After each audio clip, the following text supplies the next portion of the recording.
ഒന്നാം പിണറായി സർക്കാരിൻ്റെ കാലത്ത് കേരളത്തിൽ ഏറെ ചർച്ച ചെയ്ത വിഷയമായിരുന്നു സ്പ്രിംഗ്ലർ വിവാദം. പ്രതിപക്ഷ നേതാവായിരുന്ന രമേശ് ചെന്നിത്തലയാണ് അക്കാര്യം ഉയർത്തിക്കൊണ്ടുവന്നത്. ഡാറ്റ ചോർച്ചയുമായി ബന്ധപ്പെട്ട് വലിയ ചർച്ച അന്ന് കേരളത്തിൽ നടന്നു. സ്പ്രിംഗ്ലറുമായുള്ള ഇടപാടിൽ നിന്ന് സർക്കാരിനെ പിന്തിരിയേണ്ടി വന്നു. കോവിഡ് ഡാറ്റ അനാലിസിസ് ചെയ്യുന്നതിന് വേണ്ടിയിട്ടാണ് സ്പ്രിംഗ്ലർ എന്ന കമ്പനിയെ ഏൽപ്പിച്ചത് സംസ്ഥാന സർക്കാർ. അന്ന് അതിനെതിരെ ഉയർന്നു വന്ന ആ വിമർശനങ്ങൾ ശരിവെക്കുന്ന രീതിയിലാണ് അന്ന് അവസാനം സർക്കാർ തീരുമാനമെടുത്തത്. സ്പ്രിംഗ്ലറുമായുള്ള ഇടപാട് വേണ്ടെന്ന് വെച്ചു. ഇപ്പോഴിതാ വീണ്ടും മറ്റൊരു സ്പ്രിംഗ്ലർ കൂടി വന്നിരിക്കുന്നു. മുൻ പ്രതിപക്ഷ നേതാവ് രമേശ് ചെന്നിത്തല തന്നെയാണ് അക്കാര്യവും ഉയർത്തിക്കൊണ്ടുവന്നത്. വിഷയം മറ്റൊന്നുമല്ല, സംസ്ഥാന സർക്കാരിൻ്റെ ക്ഷേമപ്രവർത്തനങ്ങളെക്കുറിച്ച്, പ്രത്യേകിച്ച് ജീവനക്കാർക്ക് നൽകിയ പുതിയ ആനുകൂല്യങ്ങളെക്കുറിച്ച് ജീവനക്കാർക്ക് സർക്കാർ മെസ്സേജ് അയച്ചു.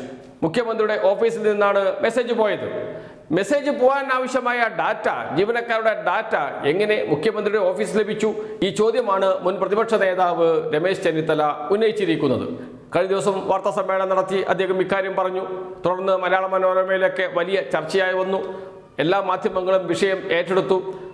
അങ്ങനെ വിഷയം ഹൈക്കോടതിയുടെ മുന്നിലുമെത്തി. ഹൈക്കോടതിയിൽ നിന്ന് ഇപ്പോൾ ഉത്തരവ് വന്നിട്ടുണ്ട്. ഇനി ആർക്കും ഇതുപോലെ സന്ദേശം അയക്കരുത്. സന്ദേശം അയക്കുന്നത് നിർത്തിവെക്കാൻ കോടതി ആവശ്യപ്പെട്ടു.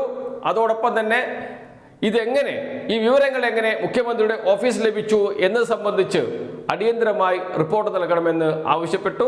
സർക്കാരിന് നോട്ടീസും അയച്ചു.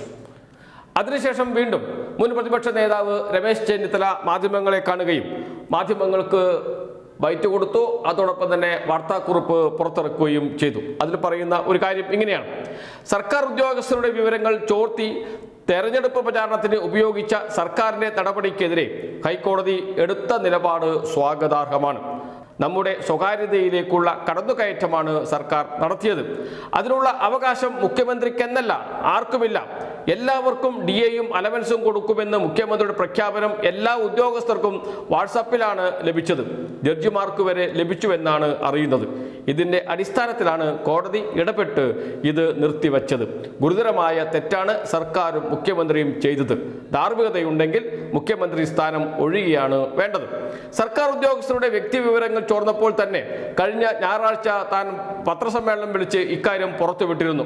എന്നാൽ അതിന് മറുപടി പറയാൻ കൂട്ടാക്കാതെ ഡാറ്റ ചോർന്നില്ലെന്ന ഒഴുക്കൻ മറുപടി ചീഫ് സെക്രട്ടറിയെ കൊണ്ട് ഇറക്കിച്ച് തടി തപ്പുകയാണ് മുഖ്യമന്ത്രി ചെയ്തത്. സ്പ്രിംഗ്ലർ വിഷയത്തിലും സമാനമായ നിലപാടാണ് മുഖ്യമന്ത്രി എടുത്തത്. വിദേശ കമ്പനി നമ്മുടെ ആരോഗ്യ വിവരങ്ങൾ ചോർത്തിയെന്ന വിവരങ്ങൾ ഞാൻ പുറത്തുവിട്ടപ്പോൾ അതിനെക്കുറിച്ച് പ്രതികരിക്കാതെ അന്നത്തെ സെക്രട്ടറി ശിവശങ്കരനെ കൊണ്ട് മറുപടി പറയിച്ചു. രക്ഷപ്പെടാനാണ് മുഖ്യമന്ത്രി ശ്രമിച്ചത്. അതേ തന്ത്രം തന്നെയാണ് ഇവിടെയും മുഖ്യമന്ത്രി സ്വീകരിച്ചത് എന്നാണ് മുൻ പ്രതിപക്ഷ നേതാവിൻ്റെ ആരോപണം. ഇതിൽ കഴമ്പുണ്ട്. ജീവനക്കാരുടെ ഡാറ്റ അത് എങ്ങനെ മുഖ്യമന്ത്രിയുടെ ഓഫീസിന് കൈകാര്യം ചെയ്യാൻ കഴിഞ്ഞത് തുടങ്ങിയ ചോദ്യങ്ങളാണ് ഉന്നയിച്ചിരിക്കുന്നത് മുൻ പ്രതിപക്ഷ നേതാവ് രമേശ് ചെന്നിത്തല. ഇതിന് മറുപടിയുണ്ട് സർക്കാരിന്. സർക്കാർ പറയുന്നത് പ്രധാനമന്ത്രി അയക്കുന്നുണ്ടല്ലോ സന്ദേശം. പ്രധാനമന്ത്രിയുടെ സന്ദേശം നമുക്കെല്ലാം ലഭിക്കാറില്ലേ? അങ്ങനെയാണെങ്കിൽ നമ്മുടെയെല്ലാം ഡാറ്റ ചോർന്നോ? പ്രധാനമന്ത്രിയുടെ ഓഫീസിന് ആ ഡാറ്റകൾ എവിടെ നിന്ന് കിട്ടി? തുടങ്ങിയ ചോദ്യങ്ങൾ കോടതിക്കകത്തും ചോദിച്ചിരുന്നു സർക്കാരിൻ്റെ ഭാഗമായി ഹാജരായ അഭിഭാഷകൻ. പക്ഷേ അതെല്ലാം വിശദമായ പരിശോധന പിന്നീട് നടത്തും.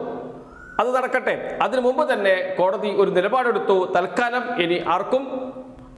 ഇനി ആർക്കും സന്ദേശം അയക്കരുത് എന്ന് പറയുകയും അതോടൊപ്പം സർക്കാർ നിലപാടിനെ വിമർശിക്കുകയും ചെയ്തിട്ടുണ്ട് ഹൈക്കോടതി എന്നത് രമേശ് ചെന്നിത്തലയെ സംബന്ധിച്ച് വലിയ വിജയം തന്നെയാണ് എന്ന കാര്യത്തിൽ സംശയമില്ല.